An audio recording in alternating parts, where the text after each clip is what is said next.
નમસ્કાર મિત્રો, સ્વાગત છે તમારી પોતાની યુટ્યુબ ચેનલ ક્લાસ સર એક મિત્રો, ધોરણ 6ની સ્વાધ્યાયન પોથીનું આપણે સોલ્યુશન કરી રહ્યા છીએ, જેમાં ગણિત વિષયમાં ચાલો યાદ કરીએ પ્રકરણ 1, પ્રકરણ 2 બધા જ વિડીયો મુકાઈ ગયા છે. હવે આપણે ચાલો યાદ કરીએ વિષય વિજ્ઞાનમાં. તમે ધોરણ 5માં જે અભ્યાસ કર્યો હતો વિજ્ઞાન અનુસંધાનમાં, એને થોડું યાદ કરવાનું છે. એના અનુસંધાનમાં તમને સ્વાધ્યાય પોથીમાં થોડું મહાવરા સ્વરૂપે તમને જાતે કરવા માટે કહ્યું છે, જેમાં મુશ્કેલી ઘણા વિદ્યાર્થીઓને મુશ્કેલી પડતી હોય, જેના માટે આપણે સોલ્યુશન કરેલ છે. તો ચાલો આપણે સોલ્યુશન તરફ આગળ વધીશું. તો કે ચાલો યાદ કરીએ. તમારે સમજ માટે થોડું વાંચી લેવાનું છે, તો ઝડપથી તમે વાંચી લેજો, સમજી લેજો. જેમાં પ્રવૃત્તિ નંબર 1 આપેલી છે કે તમારી આસપાસ જોવા મળતા વિવિધ પશુ પક્ષીઓની યાદી બનાવો તથા નીચે આપેલા કોષ્ટક મુજબ વર્ગીકરણ કરો. કાન દેખાતા હોય એવા પ્રાણીઓ વિશે લખો. તો કે ગાય, ભેંસ, ઘોડો, હાથી, ગધેડો, હરણ. કાન ન દેખાતા હોય એવા પ્રાણીઓ: પોપટ, સાપ, વંદો, કાગડો, માછલી, અળસિયું. ચામડી પર વાળ હોય તેવા વાંદરો, માણસ, ઊંટ, ઘેટું, બકરી, યાક. ચામડી પર વાળ ન હોય અને પીંછા હોય: મોર, પોપટ, કાગડો, ચકલી, કબૂતર, કૂકડો. દૂધ આપતા હોય તેવા પ્રાણીઓ: ગાય, ભેંસ, ઊંટડી, ઘેટી, બકરી, ગધેડી. માથે શિંગડા હોય તેવા પ્રાણીઓ: હરણ, ગાય, ભેંસ, બકરી, સાબર, નીલ. તમે આ કોષ્ટક તમારી રીતે તમને કોઈ પ્રાણીઓના નામ આવડતા હોય તો તમે આટલા 5 પ્રાણીઓના નામ લખ્યા છે, તો તમે બીજા 5 પ્રાણીઓ એડ કરી તમે નવી યાદી પણ બનાવી શકો છો. સમજ માટે ફરીથી થોડું વાંચવાનું છે. એ તમે વાંચી લેશો તો તમને સમજાશે કે પ્રવૃત્તિ નંબર 1માં નીચે આપેલા પ્રાણીઓના ચિત્રોનો અભ્યાસ કરો અને પ્રાણીઓની વિશેષતા લખો. કે જેમ કે તમને ઉદાહરણ તરીકે કીડીની વિશેષતા આપેલી છે કે કીડી કદમાં નાની હોય, કીડી સમૂહમાં રહે, કીડી લાલ અને કાળા રંગની હોય. તેવી જ રીતે કૂતરાનું પ્રાણી કેવું હોય? તો કે કૂતરો કદમાં મધ્યમ હોય, તે પણ માનવ વસાહતમાં રહે છે, તે પાલતુ પ્રાણી છે, તે માંસાહારે કરે છે અને શાકાહારે કરે છે. વાઘ મધ્યમ કદનું ભારે પ્રાણી છે. વાઘ જંગલમાં વસે છે. વાઘ માંસાહારી પ્રાણી છે.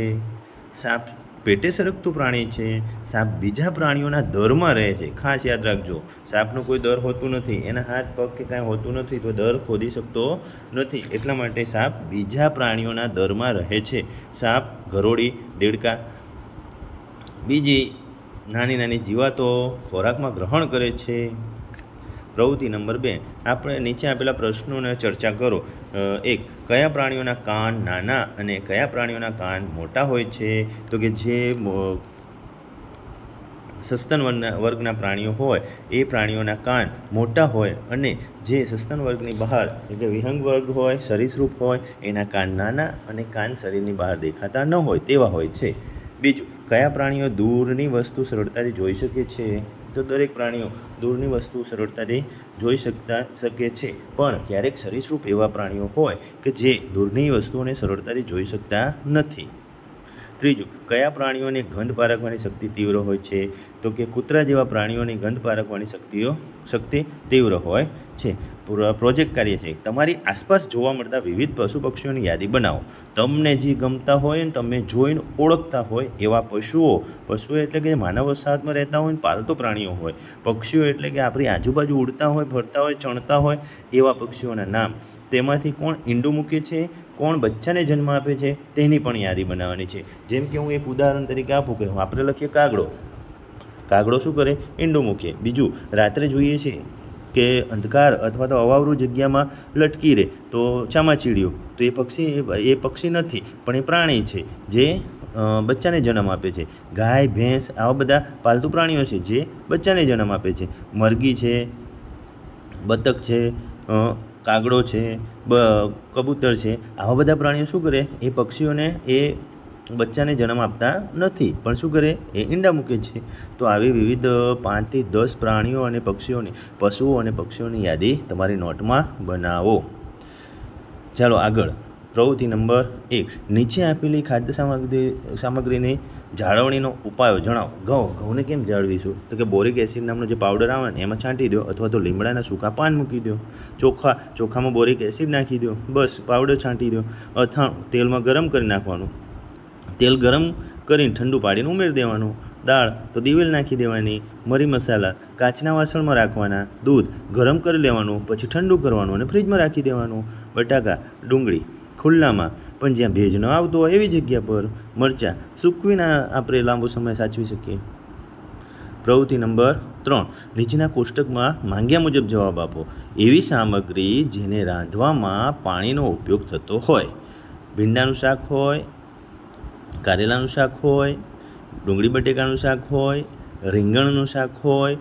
આ બધા જ શાક હોય જેમાં આપણે પાણી ઉમેરીને, ભીંડી બટેકા છે, ડુંગળી બટેકા છે, કારેલા ડુંગળી છે, આવા ઓછા પાણીમાં વધુ પાણીમાં આપણે ઘણા બધા સબ્જી બનાવતા હોય.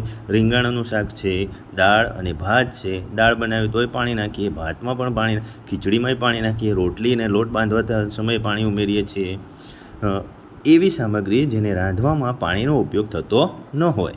અથાણા છે એમાં પાણીનો ઉપયોગ ન થાય. મુરબ્બો છે એમાં પણ પાણીનો ઉપયોગ ન થાય. છૂંદો છે એમાં પણ પાણીનો ઉપયોગ થતો નથી.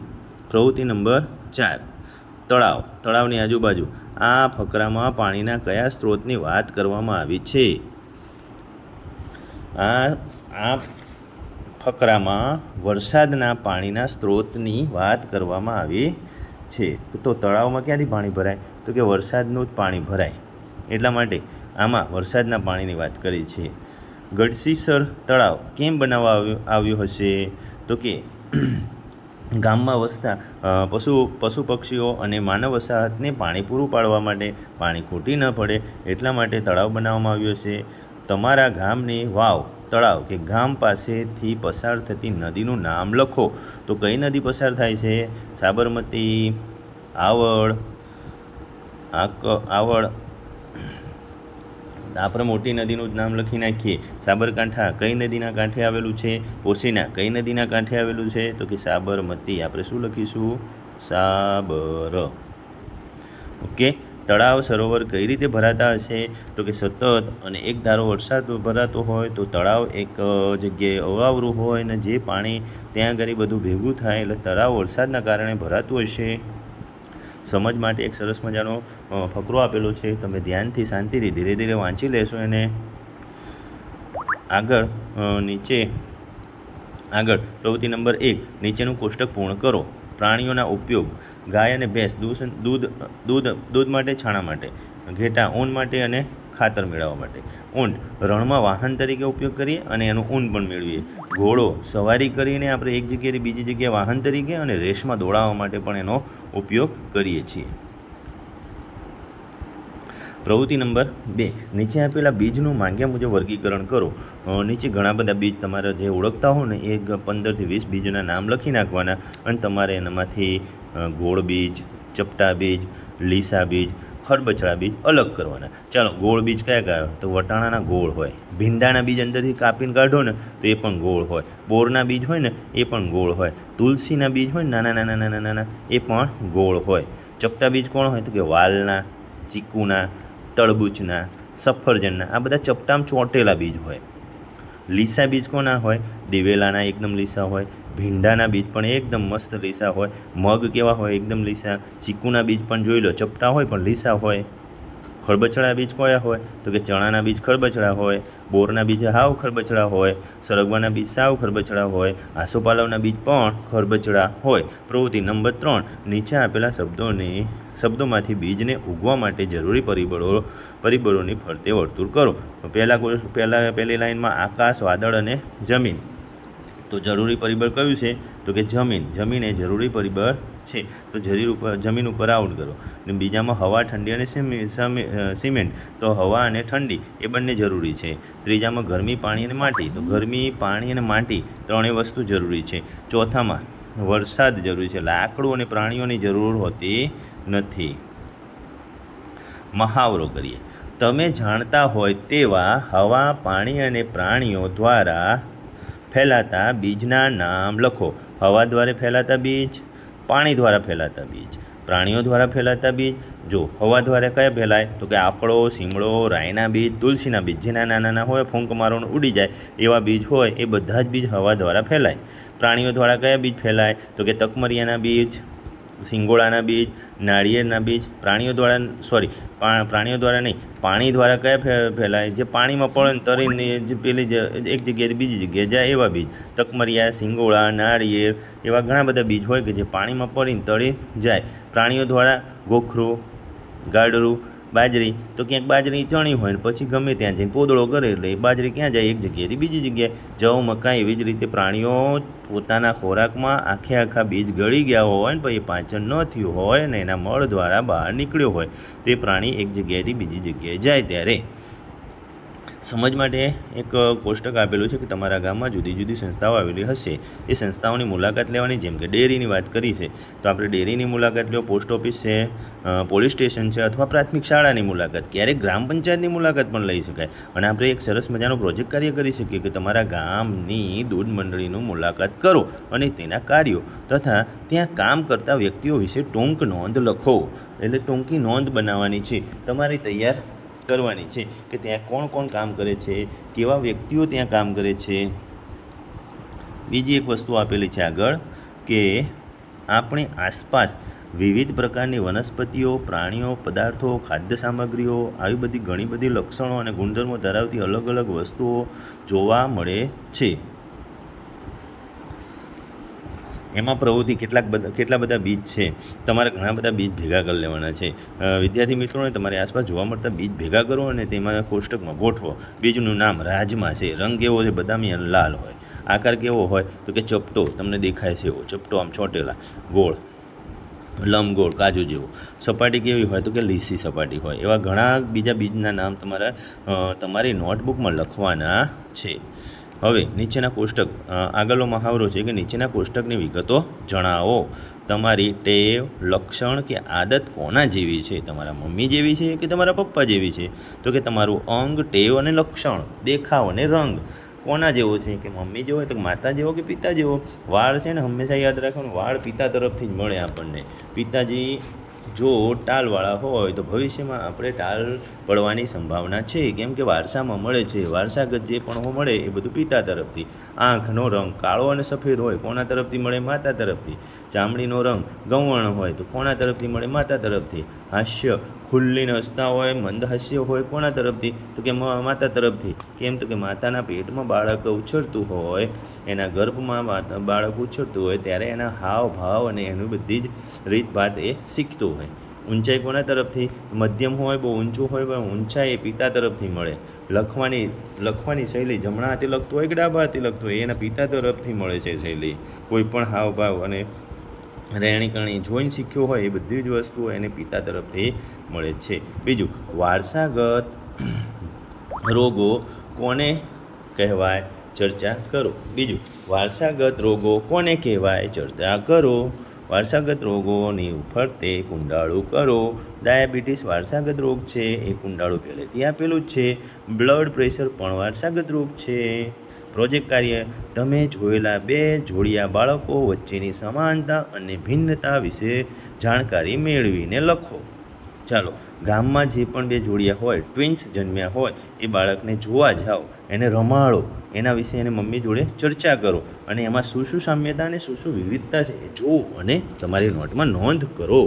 તમારા ઘરના વડીલો પાસેથી જાણીને લખો અને નીચેની પ્રવૃત્તિ તમારી નોટમાં લખો. તો પ્રકાશ મેળવવા શું કરીએ છીએ આપણે અજવાળું કરવા માટે? ભાનસ કરીએ છીએ, મોમબત્તી જણાવીએ છીએ, દીવા કરીએ છીએ, તેલની દિવેટ કરીએ છીએ, વાટ કરીએ છીએ. કેવી રીતે મેળવીએ છીએ? તમારા ઘરના જે વડીલ હોય, તમારા ઘરમાં કેવી રીતે અજવાળું કરો છો એના વિશે. રસોઈ બનાવવા માટે તમે શું કરો છો? ચૂલા ઉપર રાંધો છો, ગેસ પર રાંધો છો, સગડી છે, પાઇપલાઇન છે કે શું છે, બાયોગેસ છે? મુસાફરી માટે તમે ઘોડાનો ઉપયોગ કરો, ઊંટગાડી, બળદગાડી, તમે શેનો ઉપયોગ કરો? જીપ છે, રિક્ષા છે? આ બધી જ વસ્તુ વિશે તમારે તમારા ઘરમાં તમારા જે વડીલ હોય, તમારા મમ્મી પપ્પા જે પણ હોય એની સાથે ચર્ચા કરી નોટમાં નોંધ કરવાની છે. મહાવરો નંબર, આગળનો મહાવરો, તફાવત આપો. વર્તમાન સમયના મકાનનું બાંધકામ. જૂના સમયના મકાનનું બાંધકામ વર્તમાન સમયમાં સિમેન્ટના ઉપયોગથી, સ્ટીલના ઉપયોગથી, લોખંડના ઉપયોગથી, રેતીના ઉપયોગથી, ઈંટના ઉપયોગથી, વિવિધ સખત ધાતુઓના ઉપયોગથી મકાનનું બાંધકામ કરીએ છીએ. પણ જૂના જમાનામાં લાકડાના ઉપયોગથી, પથ્થરના ઉપયોગથી, રેતીના ઉપયોગથી, લીંપણ માટે છાણાના ઉપયોગથી અને માટી અને પાણીનો આવા બધાનો ગારો કીચડ કરીને આપણે લીંપણ કામ કરીને દિવાલો બનાવતા. બીજું, નીચેના કોષ્ટકમાં પરંપરાગત ખેતી અને આધુનિક ખેતી સંદર્ભની વિગતો લખો. તો કે પ્રક્રિયા: પરંપરાગત ખેતી, આધુનિક ખેતી. ખેડ કરવી, વાવણી, ખાતર, સિંચાઈ, બિયારણ અને અનાજનો સંગ્રહ. તો ખેડ કરવી એમાં પરંપરાગત ખેતીમાં કેવી રીતે ખેડ કરતા હતા કે બળદ અને હળ વડે. વાવણી કેવી રીતે કરતા? વવાણિયા વડે. ખાતર કેવી રીતે નાખતા? તો કુદરતી ખાતર. સિંચાઈ પદ્ધતિ તો કે ધોરિયા કરી દેતા. બિયારણ તો કે દેશી બિયારણ. અનાજનો સંગ્રહ તો કે ગોડાઉન હતા મોટા મોટા, બરાબર. ક્યારેક ટીપણા હોય, ક્યારેક મોટી મોટી કોઠીઓ બનાવેલી હોય લીપેલી એવી. આધુનિક ખેતીમાં તો ખેડ ટ્રેક્ટર વડે થઈ જાય, વાવણી કલ્ટિવેટર વડે થઈ જાય, ખાતર કુદરતી હોય તોય ચાલે અને કૃત્રિમ હોય તોય ચાલે. સિંચાઈ પદ્ધતિ, ટપક સિંચાઈ પદ્ધતિ બેસ્ટ છે, તો પાણીનો બચાવ થાય. ફુવારા પદ્ધતિ, જરૂર હોય એટલું જ ફુવારામાં ફેંકાય. બિયારણ પદ્ધતિ, હાઇબ્રિડ આવી ગયું. અનાજનો સંગ્રહ સાયલામાં થાય, મોટા મોટા ગોડાઉન. સમજ માટે એક ફકરો છે, શાંતિથી બેસીને તમારે સમજીને વાંચી લેવાનો છે અને એના આધારે આપણે ખરા ખોટાની નિશાની કરવાની છે. તો કે ચાલો એક પ્રયોગ કરીશું કે પાણીમાં ડૂબે છે કે નથી ડૂબતો. જો નથી ડૂબતો તો આપણે પ્રયોગ કરીશું, પથ્થર છે પાણીમાં મૂકી જુઓ, ડૂબશે? તો કે હા, આપણને ખબર છે ડૂબશે જ. લીંબુ ડૂબી જ જાય, ખીલી ડૂબી જ જાય, લાકડું ડૂબી તરશે, કાગળ તરશે, પેન્સિલ ના એ ડૂબી જશે. તો ચાલો હવે પ્રયોગ કરી જોઈએ. તો પથ્થર પાણીમાં મૂકો તો ડૂબી ગયો, લીંબુ પાણીમાં મૂકો તો ડૂબી ગયું, ખીલી પાણીમાં મૂકો તો ડૂબી ગયું, લાકડું પાણીમાં મૂકો તો તર્યું, કાગળ પાણી પર મૂકો તો તર્યું, પેન્સિલ તરી પણ પેન ડૂબી ગઈ. હવે એક સરસ મજાની આકૃતિ આપી છે. એ આકૃતિ ઉપરથી તમારે પ્રવૃત્તિ નંબર 2 નીચેનું ચિત્ર જુઓ અને તેના આધારે પ્રશ્નોના જવાબ લખો. તો નીચેનું ચિત્ર છે, એમાં 2 પ્રશ્નોના જવાબ માંગ્યા છે. 1, આપેલા બંને ચિત્રમાં કઈ બાબત સરખી છે? તો કે દેખાવે ગોળ દેખાય છે એ બાબત સરખી છે. આપેલા બંને ચિત્રો કઈ રીતે જુદા પડે છે? તો કે દેખાવે સરખા લાગે છે, ગોળ લાગે છે, પણ કદની દ્રષ્ટિએ બંનેમાં અલગ અલગતા દેખાય છે. મહાવરો, આગળનો મહાવરો 1, ફૂંકના ઉપયોગથી વસ્તુને ગરમ કરી કે ઠંડી કરવી તેના વિશેની યાદી બનાવો. તો કે શિયાળામાં હાથ ગરમ કરવા. ફૂંકથી આપણે ક્યારેક આમ બહુ ઠંડી લાગતી હોય ત્યારે ફૂંક મારીએ ને. વસ્તુને ઠંડી કરવી તો ગરમ ચાને ઠંડી કરવા માટે ફૂંક મારીએ, ઠંડા શરબતને ગરમ કરવા માટે ફૂંક મારીએ, ગરમ દૂધ ઠંડુ કરવા ફૂંક મારીએ, આઈસ્ક્રીમ ઓગળતો હોય ત્યારે ફૂંક મારીએ, ગરમ ખોરાક ઠંડો કરવા માટે ફૂંક મારીએ, તાપણા કરતા હોય ત્યારે ફૂંક મારીએ. આપણે તડકામાંથી છાંયડામાં જવું હોય ત્યારે પણ આપણે સુસવાડા મારતા, ઠંડીમાંથી તડકામાંથી છાંયડામાંથી તડકામાં જઈએ ફૂંક મારતા દોડતા. બીજું, એક પાત્રમાં પાણી ભરી વારાફરતી વસ્તુઓ મૂકો. જે વસ્તુ પાણીમાં તરે તેની સામે રાઉન્ડમાં લીલો રંગ અને જે વસ્તુ પાણીમાં ડૂબી જાય એની સામે રાઉન્ડમાં લાલ રંગ કરો. ચલો, પ્લાસ્ટિકનો દડો તરશે, લીલો રંગ છે. લીંબુ ડૂબી જશે, લાલ રંગ. સાબુ ડૂબી જશે, લાલ રંગ. બોટલનું ઢાંકણ તરશે, લીલો રંગ. કાચનો ગ્લાસ, લાલ રંગ તરશે.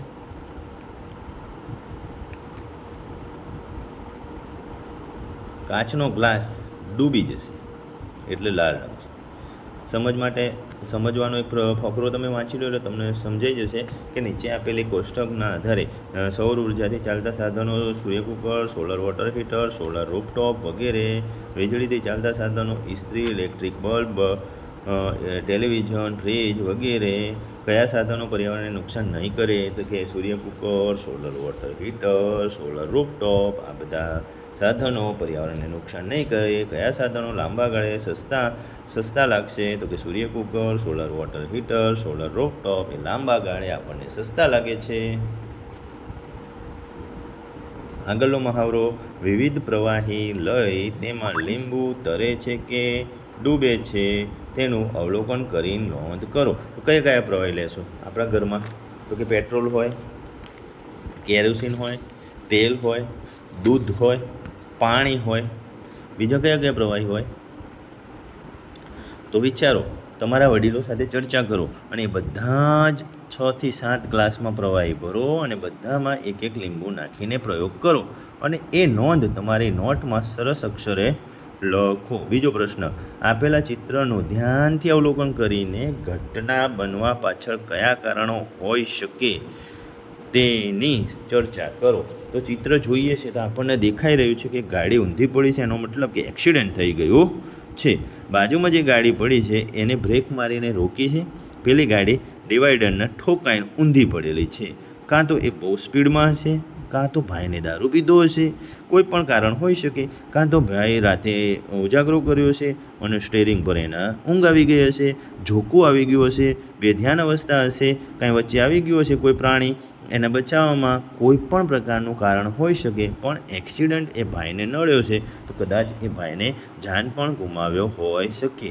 તો ડ્રાઇવિંગ કરતા હોય ત્યારે સજાગપણે સંપૂર્ણ ધ્યાન રાખીને ઓવર સ્પીડ ન કરવી જોઈએ. જો ગાડીની કેપેસિટી 80ની સ્પીડની હોય તો 90થી 100ની વચ્ચે ન જવું જોઈએ, પણ તમારે 80થી 90ની વચ્ચે શાંતિથી ધીરે ચલાવવી જોઈએ. સમજ માટે આગળનો ફકરો છે, તમારે ધ્યાનથી વાંચવાનો છે. અને પ્રવૃત્તિ નંબર 1, સૂર્ય જે દિશામાં ઉગે છે એ તરફ તમારું મોં રાખી ઊભા રહો અને નીચે મુજબની માહિતી આપો. તો ચાલો ઊભા રહ્યા. 1, તમારા ઘરની ઉત્તર દિશા તરફ શું શું જોવા મળે છે? સૂર્ય કઈ દિશામાં ઉગે? પૂર્વ દિશામાં ઉગે. તો કે સૂર્ય બાજુની દિશાએ પૂર્વ એટલે કે ઉગમણી દિશા છે. તો તમારી પાછળની દિશા એટલે કે પશ્ચિમ. તમારો ડાબો હાથ ઉત્તર અને તમારો જમણો હાથ દક્ષિણ થશે.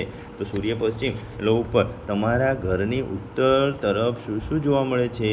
તો કે આ મારા ઘરની ઉત્તરની તરફ ઈડર યોગર્ટ, ઈડરનું માર્કેટ અને ઈડર શહેર જોવા મળે છે. તમારા ઘરની દક્ષિણ દિશા તરફ શું શું જોવા મળે છે? તો કે મારા ઘરની દક્ષિણ તરફ હિંમતનગર હાઈવે રોડ જાય છે, બાજુમાં સૌગંધનગર સોસાયટી જોવા મળે છે, પડોશીનું ઘર છે, બાજુમાં લીમડો છે. આ બધું જ આપણને જમણા હાથે જે જોવા મળે એ તમારે નોંધ કરવાની છે. આ મેં મારા પરિસ્થિતિની વાત કરી, તમારે તમારા પરિસ્થિતિનું જાતે અવલોકન કરીને નોટમાં નોંધ કરવાની છે. મહાવરો, નેક્સ્ટ આગળનો મહાવરો છે કે 1, નીચે આપેલા નકશામાં ઉત્તર, દક્ષિણ, પૂર્વ અને પશ્ચિમ છેડે આવેલા એક એક રાજ્યમાં તમારો મનગમતો રંગ પૂરો. તો તમને ગમે ને, જો મેં તમને 5 વિભાગમાં અલગ અલગ આખો નકશો સેટ કરીને બતાવ્યો છે.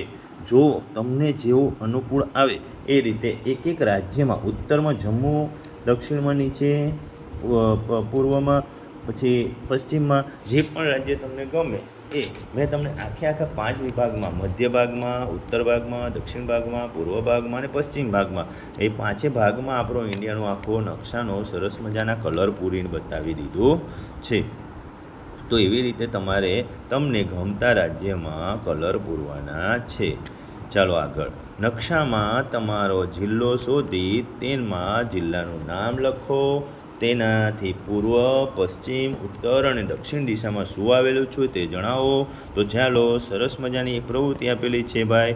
આપણા જિલ્લાનું નામ શું છે? તો કે મેં કલર કર્યો છે સરસ મજાનો. આ જે સાબરકાંઠા જિલ્લો છે ને એ મારો જિલ્લો છે, એનું નામ લખવાનું કીધું છે. તો આપણે સરસ રીતે લખી નાખો, સાબરકાંઠા આપણા જિલ્લાનું નામ છે. એની ઉત્તરમાં રાજસ્થાન આવેલું છે. શું આવેલું છે? રાજસ્થાન. પશ્ચિમમાં અરવલ્લી આવેલું છે. શું આવેલું છે? અરવલ્લી. પૂર્વમાં મહેસાણા આવેલું છે અને નીચે દક્ષિણમાં શું આવેલું છે? ગાંધીનગર આવેલું છે. તમે નકશામાં જોઈને સરળતાથી જવાબ આપી શકશો. તમારો જે જિલ્લો હોય, કચ્છ હોય, અમદાવાદ હોય, અમરેલી હોય, અરવલ્લી હોય, સુરત હોય, તમારો જે પણ જિલ્લો હોય, તમને આ એક ઉદાહરણ સાબરકાંઠાનું આપ્યું એ પ્રમાણે તમે તમારા ચારે બાજુ દેખાતા પડોશી જે પણ હોય એ વિશે ચર્ચા કરો અને નોટમાં નોંધ કરો. ચલો આગળની પ્રવૃત્તિ કે નીચેના પ્રશ્નોના જવાબ આપો. જંગલો આપણને કેવી રીતે ઉપયોગી છે? તો કે જંગલો આપણને લાકડું, ઘાસ, ફળ, ફૂલ, રબર જેવી વસ્તુઓ આપે છે. જંગલો વરસાદ પણ આપે છે. જંગલો ભરપૂર ઓક્સિજન આપે છે. બીજું, જંગલો બચાવવા આપણે શું કરવું જોઈએ? તો કે વૃક્ષો કાપવા અટકાવવા અને વધુ વૃક્ષો વાવવા જોઈએ. વૃક્ષોને કાપતા અટકાવવાનો પ્રયાસ કરવો જોઈએ. વધુ વૃક્ષો વાવવાનો પ્રયાસ નહીં પણ ફરજિયાત વધુ વૃક્ષો વાવવા જોઈએ. ત્રીજો પ્રશ્ન, આપણી આસપાસના વિસ્તારમાં મચ્છરનો ફેલાવો ન થાય તે માટે તમે શું કરી શકો? તો કે ગંદકી થતી અટકાવો. જ્યાં ત્યાં પાણી, ખાબોચિયા કે ટાયર કે ટ્યુબ કે પછી કુંડા કે માટલા ફૂટેલા હોય એવી કોઈ પણ વસ્તુ હોય એને ઊંધી કરી દો, એમાં પાણી ભરાઈ રહે તો 1-2 દિવસમાં પાણી ખાલી કરો, એને સફાઈ કરો. પાણી ભરાઈ ન રહે એવી કોઈ વ્યવસ્થા કરો, અથવા એમાં કંઈ પણ ઓઇલ નાખી દો, એવું કંઈ પણ કરી શકો છો. તમે તમારા વડીલો સાથે ચર્ચા કરો અથવા પીએચસી કેન્દ્રમાં તમારી સ્કૂલમાં કોઈ શિક્ષક સાથે ચર્ચા કરીને આના વિશે વધુ સચોટ માહિતી લઈને તમે નોંધ લખી શકો છો. ચોથું, બજારમાંથી કોઈ ખાદ્ય સામગ્રી ખરીદતા પહેલાં તમે કઈ કઈ બાબતોનું ધ્યાન રાખશો? તો ખાસ એક જ બાબતનું ધ્યાન રાખવાનું, એક્સપાયરી ડેટ. જો એક્સપાયરી ડેટ ન આપી હોય તો મેન્યુફેક્ચરિંગ ડેટ જોવાની. ડિસેમ્બર હોય તો 3 મહિના સુધી ખાદ્ય સામગ્રી વપરાય, પણ આપણો એવો આશય છે કે 1 મહિના સુધી પછીની ડેટ હોય તો ખાદ્ય સામગ્રી પેકેડ ફૂડ લેવા જોઈએ નહીં. એટલે ખાસ એની એક્સપાયરી ડેટ જોવી. આગળનો મહાવરો, નીચેના ચિત્રનું અવલોકન કરી તેના વિશે ટૂંક નોટબુકમાં લખો. જો ગટરની સફાઈ કરે છે, એક માણસ અંદર ઉતર્યો છે અને ગટરની સફાઈ, ગટર બ્લોકેજ હોય ત્યાં ભરાઈ ગઈ હોય તો એને સાફ સફાઈ કરવા માટે અંદર ઉતર્યો છે. બીજી આકૃતિમાં પણ સફાઈનું કામ ચાલી રહ્યું છે. રોડ તૂટી ગયો હશે અથવા તો રોડ ઉપર બંધાયા પાણી અથવા તો માર્કેટમાં જ્યાં જ્યાં ગંદુ પાણી ભરાઈ રહ્યું હશે, કાદવ કીચડ થયો હશે, ત્યાં આગળ એક પાવડર છાંટવામાં આવે છે અને તમારે ત્યાં આગળ પાણી અને ગટર વ્યવસ્થા કરવામાં આવી રહી છે. એટલે કે ગંદકી સ્વચ્છતા અભિયાન ચાલી રહ્યું છે. બીજું, નીચે આપેલા કોષ્ટક મુજબની માહિતી આપો. તો કે પ્લાસ્ટિક કચરો એને વીણીને અલગ કરવો પડે. જૈવિક કચરો ખાડામાં ભેગો કરી નાખવાનો ને એના ઉપર ધૂળ નાખવાની. લોખંડનો કચરો ચુંબક દ્વારા તમે અલગ કરી શકો. જો પ્લાસ્ટિકનો કચરો આપણે ફરીથી કેવી રીતે ઉપયોગ કરીશું? તો કે રિસાયકલિંગ થઈ શકે તો એવું રિસાયકલિંગ પ્રોસેસ કરો અને ફરીથી ઉપયોગ કરો. જૈવિક કચરાનો ખાતર બનાવીને તેનો ફરીથી ઉપયોગ કરો. લોખંડનો એને ભંગારમાં આપી દો, એનો ફરીથી ઉપયોગ કરવો જોઈએ નહીં. ત્રીજું, વર્તમાનપત્રમાંથી સ્વચ્છતા વિશેના તમને ગમતા સમાચારો શોધીને તમારી નોટબુકમાં ચોંટાડો. તમે જે પણ ન્યૂઝપેપરનો ઉપયોગ કરતા હોય, સંદેશ, ગુજરાત, ભાસ્કર, કોઈ પણ ન્યૂઝપેપર, અંગ્રેજી ન્યૂઝપેપર વાંચતા આવડતું હોય અને એ પણ યુઝ થતો હોય તો તમારે સ્વચ્છતા લગતા જે પણ કટિંગ્સ કે જે પણ ફોટા કે જે પણ આપણી સરકાર દ્વારા પ્રોજેક્ટ ચલાવવામાં આવે છે એને વિશે લખાણ હોય તો એનું કટિંગ્સ કાપીને તમારી નોટબુકમાં તારીખ વાઇઝ તમારે એક સરસ મજાનો પ્રોજેક્ટ બનાવી શકાય. ઓકે બાળકો, પ્રયત્ન કરજો, જાતે કરવાનો, જોઈ લેજો વિડીયોને, શાંતિથી સમજી લેજો, વિડીયો દોડાવતા નહીં, સ્કીપ ન કરતા, નહીં તો ઘણું બધું ચૂકી જશો. પ્રયત્ન કર્યો છે કે કોઈ પણ લીટી કે એક પણ વાક્ય રહી ન જાય. Okay, thank you.